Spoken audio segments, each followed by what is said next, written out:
Good morning. I'm Rebecca Mejia from Marine Benefits, and today I'm going to talk a little bit about the need to embrace the paradigm shift in seafarer health and well-being. The pandemic presented the shipping industry with numerous challenges and problems, which you are more than familiar with. Now, as the world is slowly opening up, we see cargo backlogs, delays, lack of raw materials and medicine, weakening the global economy and stability. At the same time, there are new ship orders with new green technology coming in. These vessels will need to be manned by crew that are certified and possesses this new knowledge. As shipping is picking up again, there's going to be an increased need of loyal and qualified crew.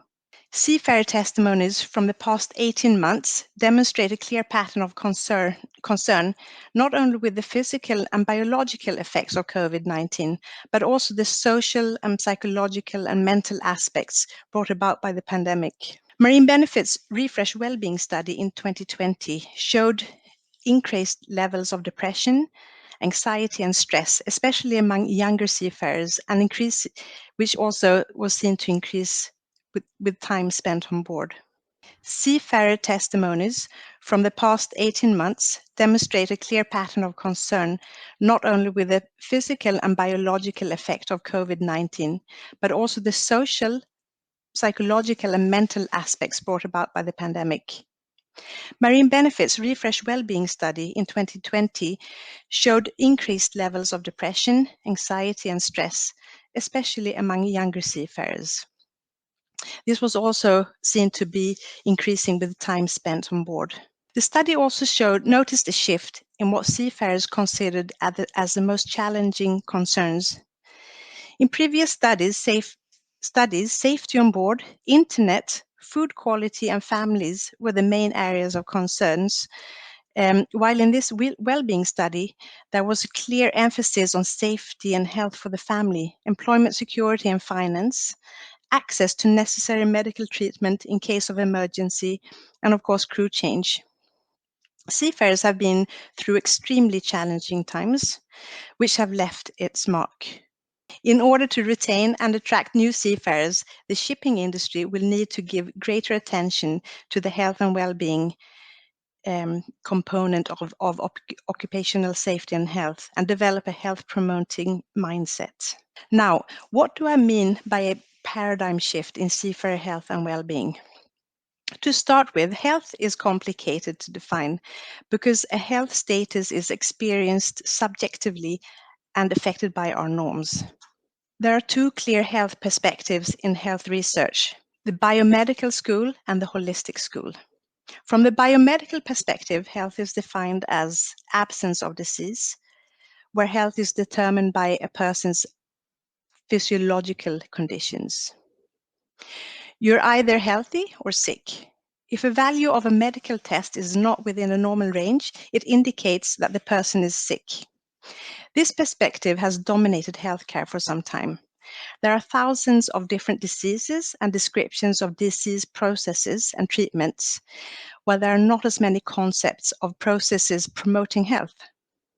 In the maritime industry, we have very much followed the biomedical school. Through the pre-employment medical examinations, a seafarer is either fit or not fit to sail. If sick, the seafarer receives treatment or time to get back in shape. This is a reactive approach. This takes us to the holistic school. From the holistic approach, it is clear that a person's health is affected not only by lifestyle choices and genetics, but also by social structures and organization. The physical environment, working environment, and urban plannings are examples of structural factors that affect people's health status. The holistic school emphasizes on physical, psychological, spiritual, and societal dimensions of health, and where health is not a state of being either sick or healthy.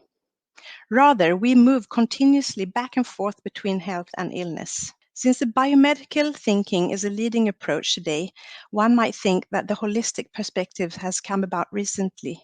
In fact, as far back as 400 years before Christ, Hippocrates and Plato considered health as an interaction between the body and the surrounding environment. The holistic approach focuses on health factors and health promotion, while the biomedical approach focuses on illness, risk factors, treatment, and rehabilitation. I am arguing here that the shipping industry needs to shift from a biological and reactive approach to a holistic and health promoting approach. First, the workplace is seen to have a significant impact on employee health. People spend more than half of their awake time at work. A seafarer spends all his time on board a ship for months at end. Naturally, both the work seafarers do, or the work they carry out, and the work environment will have an impact on seafarers' health. There are several reasons to engage in health promotion. Health promotion focuses on creating supporting environments and thereby conditions for people to gain control over their lives.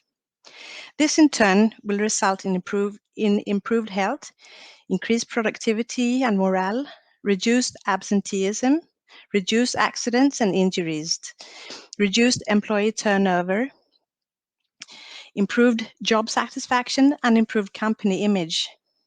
This in turn will lead to financial gain for the company. Secondly, for ethical reasons. Promoting welfare creates conditions for the individual to satisfy his or her basic human needs. By observing human rights, and specifically the Sustainable Development Goals 3, 8, and 10, we take responsibility for other people, see their needs, and create opportunities for them to get support, which in the long run may contribute to higher quality of life. In health promotion, there are three main strategies: rehabilitation, prevention, and promotion. One way to illustrate this is through the stoplight. The reactive and rehabilitating organization is red. The conscious preventive organization is yellow, and the promoting organization green. A shipping company needs to incorporate all these three strategies, but with a focus on health promotion, the green section. Health promotion focuses on activities that strengthens health factors through wellness programs such as the Restart program. Studies show that this approach has the highest return of investment. By preventing disease, the yellow section, we address risk factors. These can be high blood pressure, obesity, but also stress, anxiety, and depression, which the pandemic made very clear to us. One approach to this is the mental cover, which provides seafarers access to qualified psychologists if the need should occur. This is to prevent the depression or anxiety to take hold and to go so deep that the medical assistance is needed. The red stoplight symbolizes the need for medical treatment. It identifies illnesses and focuses on rehabilitations. Seafarers do have the right to health and medical treatment, whether they are on board or at home. Focusing on health and wellness is a good idea. It will bring return on investment. Finally, if it is of interest, we would like to invite you to join the Refresh Wellbeing study in 2022 and find out how your seafarers are doing 2 years into the pandemic. Aside from the industry study, you will receive your own company-specific results. As a previous study, we will look into the social and psychological aspects of health, well-being, stress, depression, anxiety, happiness, and worries. To participate is free, and both old and new participants are welcome to join. If this is of interest, please contact me directly or my colleagues at Marine Benefits. Thank you.